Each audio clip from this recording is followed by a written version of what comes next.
Hi, everybody. Welcome to the Joy of Being You. My name is Michelle, and I talk about all things occult, symbolic, manifestation oriented, anything spiritual that lends a hand to consciousness. From my journey, I've learned that a lot of things that, religion stowed upon us was to believe in a God outside of us, when in actuality, from what I think, the people that run the world know that God is within you, and they keep this information of us or from us because if we were to wake up knowing this, meaning waking up in consciousness, we wouldn't need to depend on them for support. So in instances where it's like, oh my God, the economy's bad, in reality, if you believe the economy is bad, you will then create that in your world because there is a concept called I am that I am, or, lending a hand to the law of assumption. I am that I am is essentially saying you are whatever you claim to be.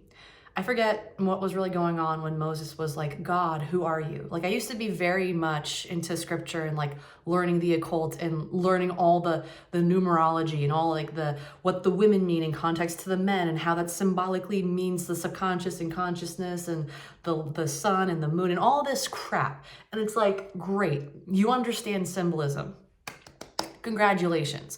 What does that do you if you don't actually go out and practice consciousness, right? So I used to go down a deep dive of all things symbolism, but not actually execute it as well as I could had I been more focused on the consciousness practice of what these symbolic teachings are supposed to tell us, okay? So for anyone who used to watch my channel and was like, hey, I really liked your readings of just like reading the chapters and going through each of all of them. Really, when you look at the Bible from a symbolic, esoteric lens of the masculine and feminine, which is just consciousness being the masculine and the subconscious being the feminine, it repeats itself like crazy. Like all the Old Testament is about is a recycling of a conscious awareness. Like Cain and Abel freaking hate each other and Cain kills Abel because that is your first conception of duality. It's your animalistic nature, which is your mind, going against your feminine intuitive nature, which is your spirit. Your mind hates your spirit the first time it gets a blip of intuition because it cannot quantify what intuition has in store for you. If you were to follow your dreams, that is not logical. So now we see the difference between intuition and using the mind, right? Logic doesn't like intuition because it can't quantify God, and it never will. It cannot quantify God. That's why Cain kills Abel. Abel represents the spirit. Cain represents the masculine. He represents the mind. Fast forward after a couple of people, who comes after that even? I forget at this point. Is it Cain and Abel, and then is it Abram to Abraham? Probably not. I'm probably missing somebody in between. But regardless, the next male character introduced is just a better, what do I want to say? A better tamed balance of a mind and ego. And it's no coincidence that eventually comes another pair of twins that, go figure, are also masculine in nature, technically both being men, and that's Ishmael and Isaac. And notice that even though they have conflict, there is a resolution, and towards the ends of their story, they actually hug, which means they unite. So if Cain is masculine, Abel is feminine, they're both men because they represent a mind internally battling with itself. Being a man means being of mind. Being a woman means being of spirit, or like the inner world, the hidden things. Then you have Ishmael and Isaac. These guys butt at it, but they also respect each other and then come together and hug. That's essentially, look at that. That relationship of those two pairs of twins through a chronological order of like death and rebirth in terms of the cycle going. That just shows that you're getting better at becoming friends with your dual nature. You're being okay with balancing it. Yeah, you might come into conflict, yes, doubt will come in. That's kind of like the mind not liking the spirit's guidance of saying, hey, go talk to that person. You might have a misconception, like, I don't know if that person likes me. But in reality, you're actually setting an intention saying, I make this much money a day. right?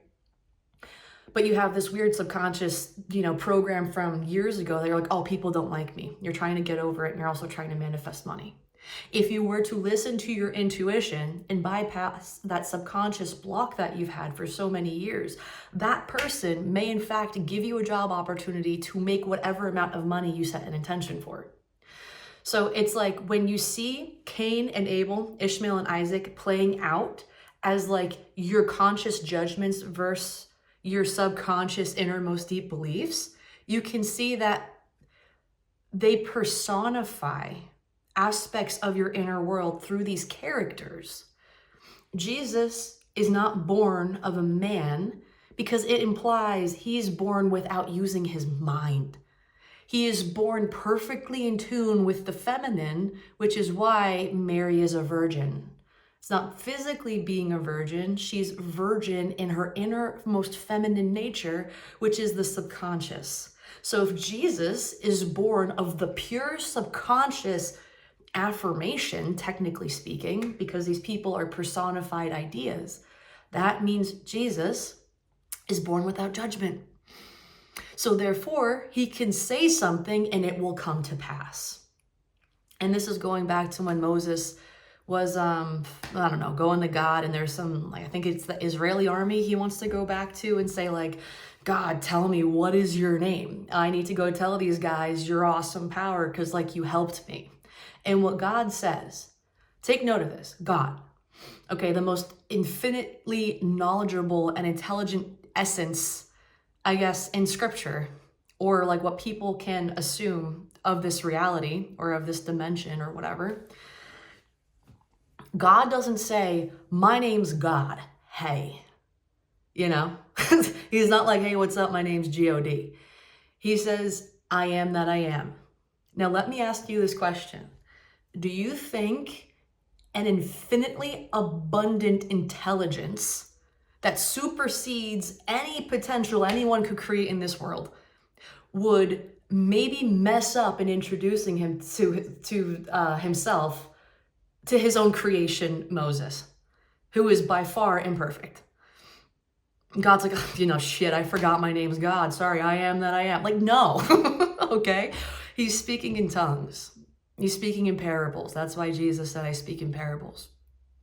Because when you know that scripture is just occult, O-C-C-U-L-T, and it's not a cult, like, well, religion is a cult, but like C-U-L-T, and the way I see it, and the way that they explain it in modern day, because it keeps you in bondage. If you have to constantly hope for a God outside of you to help you, that takes your power away completely. And that lends a hand, I think, to the politics and people in power, because church and state have never been separated. They've just been recreated and disguised in a different way. Like breads and circuses back in like the Greek and Roman time, it's like, oh, distract them and feed them, with food and entertainment. It's no different than now we have food stamps and football. Different time, same shit. We're watching football, we're going to the government for handouts, and we're not like taking responsibility for our thoughts. And I'm not trying to, be mean or rude. I'm just showing how things are recreated and disguised a different way. So history repeats itself if you're asleep. You fall asleep to it thinking you're in good times, and really all you are in is recreated times if you don't pull yourself out of it. So I wanted to read this passage. I have this book. It's called Neville Goddard, The Complete Collection. And I just like to go through some verses in here to like explain Neville Goddard's perspective and lend a hand to scripture and what these verses are really trying to tell you. There's so many YouTubers online, and like feel free to listen to any of them. But I'm a big fan of symbolism. I'm a big fan of practicing manifestation, and I've got myself into dark places because of my thoughts, and I've gotten myself into beautiful places actively using my thoughts, knowing the power of my mind. And I want to give that to people so that they can also do it for themselves and have a beautiful, happy, healthy life, because who doesn't want to have fun, right? This place is meant for play, and the fact that there's a huge psyop now with like, oh, everyone, Epstein's Island, the war, and like Black Lives Matter, then this matters, and then, whatever, like, I don't know, ticks are happening now all of a sudden out of nowhere, and it's just like, everything is a fear tactic, because when you're in fear, you're in survival mode. When you're in survival mode, you're acting like an animal. An animal that is in a cage is very predictable to a hunter. The hunter will know what it will do next. I think Buddha said that, or Gandhi or somebody. But when you're animalistic in your nature, you have very few options that are, your reactions to what's going on in a situation, because fear can only create so many outlets. However, if someone's threatening you and you do not react, you are a huge threat because you're incredibly unpredictable. They have no idea what you're going to do. But if a hunter traps an animal and they act all erratic and pissed off and angry, chances are it'll either run away or attack you. So you're ready for both. Like, you know the options. If the animal is completely chill, you don't know if it'll sprint. You don't know if it'll freak out. You don't know if it'll just stay there. You don't know. And that's even scarier. The unknown is scarier. So they want you in fear, so you act like an animal, so you're very predictable, and they're hoping that you act in a way that will need to depend on them. So you're kept in bondage. But if you relieve yourself from that system and from that constant reaction to the same fear tactic that they throw onto you, but in different ways, like through the modalities I mentioned before, whether it's like tariffs, the prices and things going up, oil going up, gas being expensive, the groceries being expensive, the Kardashians on TV being horrific examples of a loving relationship, and everyone glorifying, all these pop stars that are hardly wearing anything on when they're performing. I grew up with Britney Spears, but like I see Sabrina Carpenter, and now as an adult, I'm like, you're wearing lingerie in front of kids. Like, what? Like, that's what we're doing? So it's like they want to keep you in this weird sexualized reality of just like, hey, you live in scarcity, you should prioritize, I guess, like gluttony, and like, good luck with your life. When in reality, you actually don't have to do that. Nothing is scarce so long as you think that there's a limitation to what it is you deserve to have. So if you think abundantly and you repeat things that you want to experience, eventually you will birth that into the physical plane. And that's your gift as a God. You are God. Going back to the idea of I am that I am. That's why God said that. He's claiming to be a thing. And when you claim to be a thing, you then experience what that thing experiences naturally. So if you say, I am a supermodel, and then you start walking down the grocery store with that thought concept, people will start saying, wow, you look like a model. Do you model? And like, don't be surprised. You don't even have to dress up. It's a matter of what you tell yourself. And when you tell yourself really beautiful things, you then experience those beautiful things in the physical plane. And that's just imagination. So above is your third eye, what you think, what you judge, your pineal gland, whatever you want to call it. The so below is the 3D. So that's on earth, the 3D, as it is in heaven, the so above or your third eye, right? It's all saying the same thing. Essentially, potato, potato, right? So from this book, I'm going to read a couple of verses and just elaborate a little bit more on them and maybe give an example of something if it comes to mind. But if not, that's all I got. So I'm going to start in chapter 5, and it says, who am I? As long as you believe in a God apart from yourself, you will continue to transfer the power of your expression to your conceptions, forgetting that you are the conceiver. The power conceiving and the thing conceived are one, but the power to conceive is greater than the conception. So essentially, it's if you keep giving your power away to things, like if someone's just like, it's hard to make money, and you're like, you're right, you're gonna believe that, and you're gonna be limited by whatever that thought is. But you, as the conceiver, meaning the one that comes up with a thought, is far more powerful than the conception, the thing you thought and birthed into reality.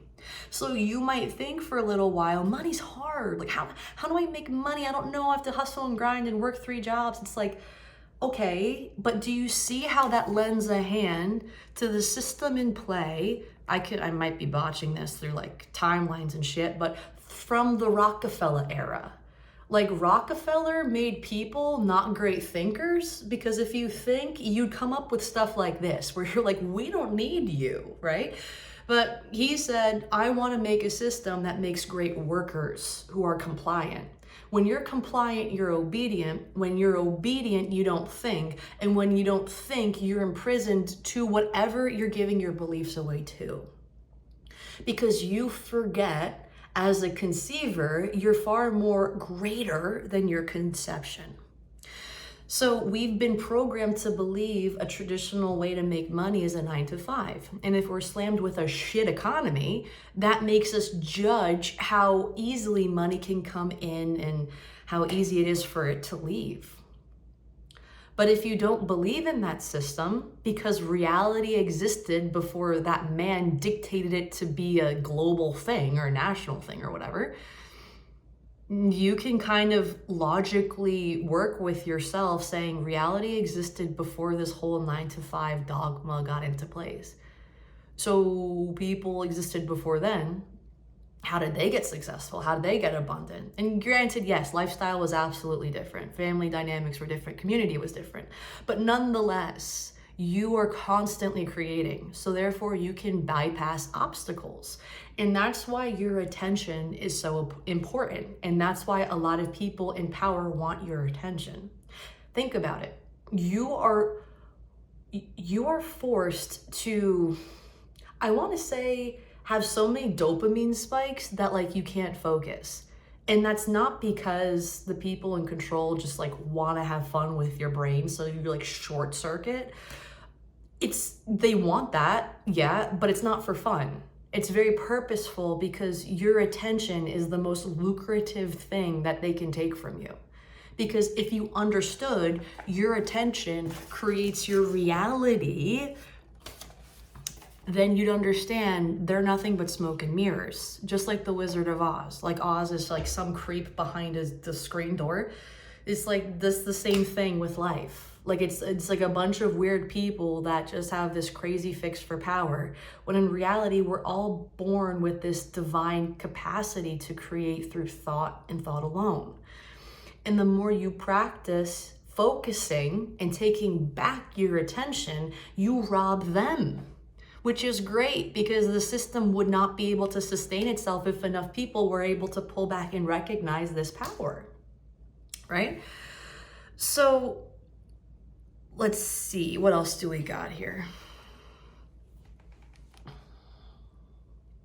Oh, this is a good one. So a couple lines down, it says, to remove the manifestations, the ones that are for the worse, not for the better. Let's say you're like, again, let's say instead of money, let's say love is hard, right? And you're just like, oh, I always ruin relationships. Let's say that's your thought. To remove the manifestations, all that it is required of you, the conceiver or God, is to take your attention away from the conception. You just need to stop thinking, sorry, your shitty thoughts. Instead of saying, I'm bad at relationships, question when that started. Was it because you watched 90 Day Fiancé every single freaking night when your subconscious is wide open and receptive to programmed thoughts? Maybe. All of them are in shambles. I do not recommend watching TV that programs you. That's why they're called channels and programs, so they can channel your attention and program you. Your brain is a supercomputer. You have horrible thoughts that are similar to just saying you have really bad programs installed. You're like dial-up in a world of like high-speed internet. Just get rid of it and upgrade your software. Upgrade your thoughts. Instead of saying, I'm bad at relationships, say you're fantastic at relationships. And the more you say that, people will start treating you differently. They have to. They absolutely have to. Because your focus, if you didn't understand at this point, creates your reality. So here it says, instead of out of sight, out of mind, it really is out of mind, out of sight. So you have to stop overthinking horrible things that hurt you. The less you react to your programs, the less they will actually the less they will actually happen in your world. It's about catching yourself, okay? You need to watch your sheep if you want a Bible reference. A shepherd is the first person to visit Jesus. And the reason why that is because shepherds watched their divine thoughts. Jesus was not born of the man, he was not born of the mind. He was born of a woman, which means he was born of the Spirit. The first thing to visit him was divine thoughts, which are affirmations and intentions that actually serve you. That's what that's about. This dude was not born in winter, when in actuality, he really should be born in spring, because that's the coming of life to earth, but religion screws that shit up too. So it's like a hodgepodge of not understanding the symbolism of these texts. Sorry, I'm like swirling around. I got this chair on Amazon. And it's all right. It's just really awkward.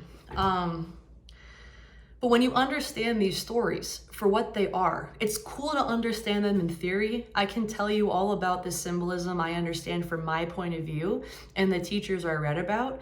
But until you start applying these practices, knowing symbolism will do you nothing. You can know everything about, oh, this connects to this and the moon actually means this, and that's, who cares? Who the fuck cares? Are you still broke? Are your relationships terrible? Like, it doesn't matter how much you read into this. You can be such an intelligent person, and I give you credit for doing all your research.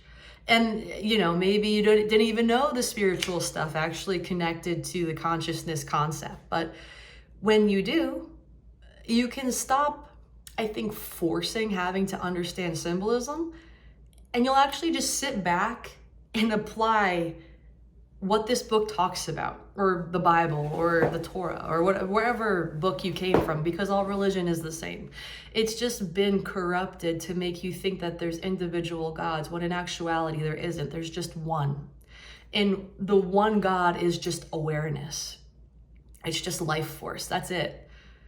And like there's no hell, there's no heaven. It's like, if you are born unconditionally from an unconditionally loving place, wouldn't it make sense to go back there? Like, that's what you are. You don't see a baby born a demon unless it's like a horror movie.